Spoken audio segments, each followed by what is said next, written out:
Hi, if you're new here, my name is Eric. I am a tarot deck illustrator and also reader. I design and self publish tarot decks, including this one, which is my Endless Tarot deck. It recently funded on Kickstarter. Today, I'm doing something a little bit different than what I normally do, and I'm going to review a video game before I play it using the tarot deck. I'm going to be pulling cards to kind of get a sense of what the video game is like and what I can sort of expect from it as I start playing. The video game that I'm going to be reviewing today is called Clair Obscur, I think is how it's pronounced. Expedition 33. I know very little about this game. I know that it's like a fantasy RPG. I've seen some pictures that make it look like it's turn-based, and specifically it looks like it's the kind of turn-based game that you'd maybe see in like a Persona video game, which I'm a huge fan of that series, or I just finished playing Metaphor ReFantasio, and it looks kind of like a similar style of gameplay, even though the aesthetic seems to be quite different.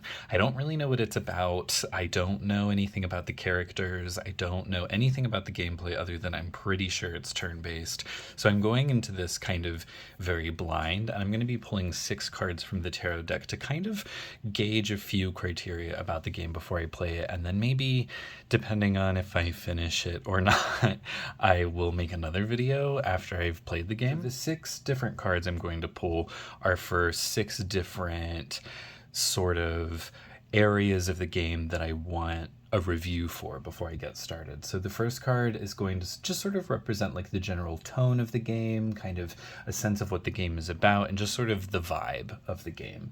The second card is going to represent sort of the game as a story, and the third card is going to be the game as gameplay, so sort of ranking or rating or providing some sort of insight into those two things. The fourth card is going to represent the game's strengths, what are its strongest points, and the fifth card will represent its weaknesses. And then the last card, our sixth card, is going to represent how I'll feel when the game is all finished. So without further ado, let's go ahead and jump in and pull our first card. So this card is going to represent just a general sense of what the game is about, the overall vibe of the game. And it's the Ace of Wands. This sort of suggests to me that it is probably a really creative game. Maybe that I'm going to be really inspired by this game in my own work and my own art, maybe from an art perspective or a storytelling perspective. I feel like this game is going to have a lot of creative energy behind it. I feel like it's going to really get creative juices flowing and creative gears turning. I think it might be kind of energizing in some kind of way. I'm going to hang on to this card and just set it off to the side, and we might come back to this later. Our second card is going to just give us a sense of what the basic story is like. Is it a good story? What is it about? Is it unique? Is it new? Just an overall general review of the story. We've got another Wands card. This is the Queen of Wands. Queen of Wands, I associate a lot with this idea of being very social, being very outgoing, kind of a social butterfly type of person.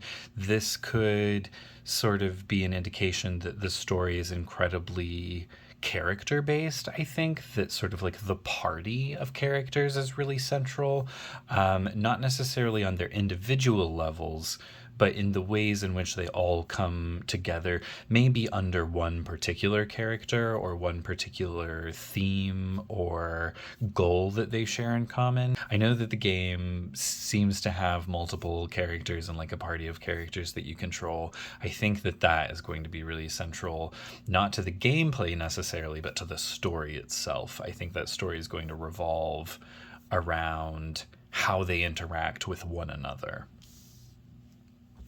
Our third card is going to be an indication of what the gameplay is like. How is the gameplay? Just sort of a vibe of the gameplay, a review of the gameplay. I have the Four of Swords. This sort of feels like it might be a bit of a slower pace. This card's really associated with rest.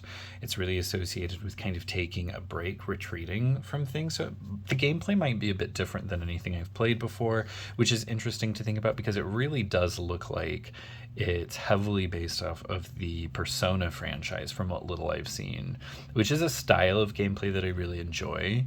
It can be a little bit slower paced because it is a turn based type of gameplay, which, again, I'm not 100% sure that Expedition 33 is, but it looks like it is. But I'm expecting turn-based gameplay, maybe a slower pace. I wonder if it's the sort of thing that's going to be turn-based gameplay, but you might have to really sort of think and strategize before you start pressing buttons. I wonder if your decisions within that turn-based combat are important enough that you're not just going to be flying through it really quickly.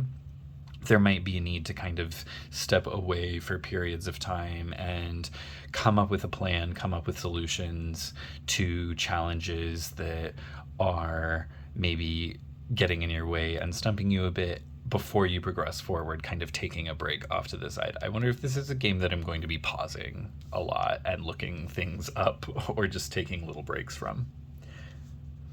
Our fourth card is going to represent the strongest points of the game. Where does this game really excel? What is it really good at?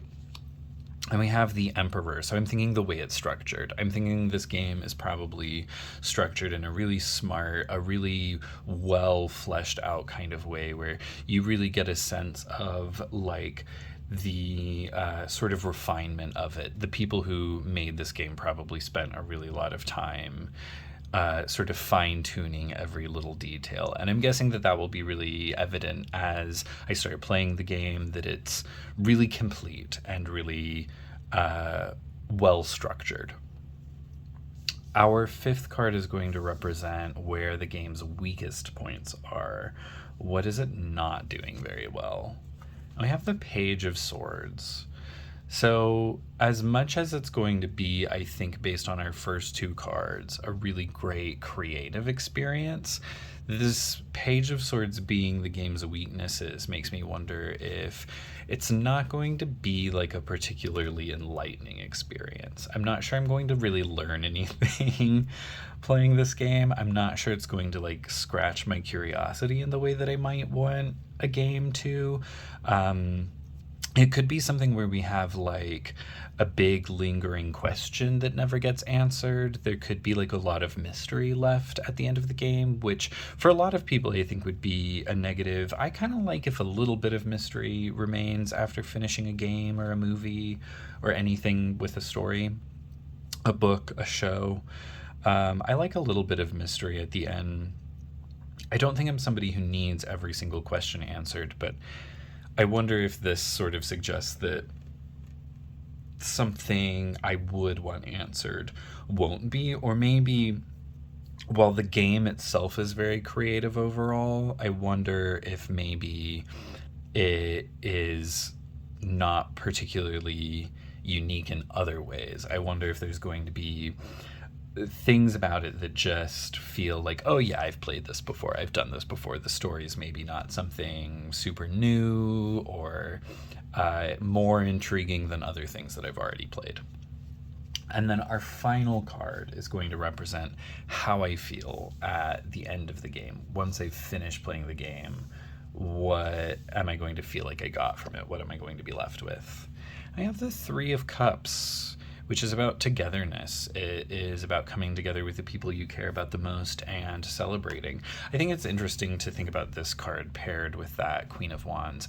I felt like the Queen of Wands is going to kind of suggest that the story revolves really heavily around the characters and their sort of party, the way that they unite into a whole unit.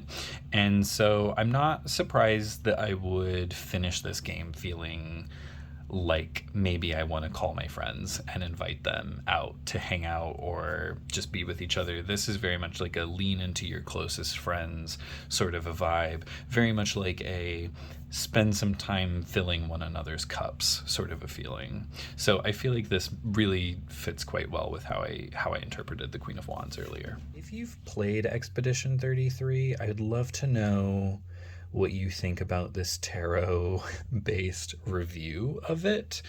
Um, since I haven't played it yet, I would really appreciate if you let me know with as few spoilers as possible, because I'm going to play it probably here in the next hour or so after filming this. So, in as little spoilery of a way as possible, let me know if you've played this game and if you feel like any of these things really jumps out at you as something that you really felt like was true to the game, or maybe if you know much about tarot, or if any of these images evoke something. Maybe there's something that you noticed that I didn't. Like, I felt like the Emperor indicates that like the game's going to be structured really well, but maybe you'll see this card and think of something else. So let me know if you can. Again, as minimal spoilers as possible, since I'm doing this before playing the game. But this is my tarot reading review of Expedition 33 before I've played it. If it's good, if I enjoy it enough to finish the game and think of it when I'm done, I might make a follow-up video in the future. I have to admit, I play games pretty slowly a lot of the times. I don't usually finish them very quickly, so we'll see if I remember to do that. But like I said, if you've played Expedition 33 and any of this really jumped out at you, I'd love to hear your thoughts. I'd love to know what you think about this review. And if this is content that you enjoy. I think it's fun to do this kind of thing. So let me know if this is something you enjoy, and maybe I'll do more of these. I hope you liked this. Let me know what you think. Like and subscribe, whatever. And have a good rest of your day.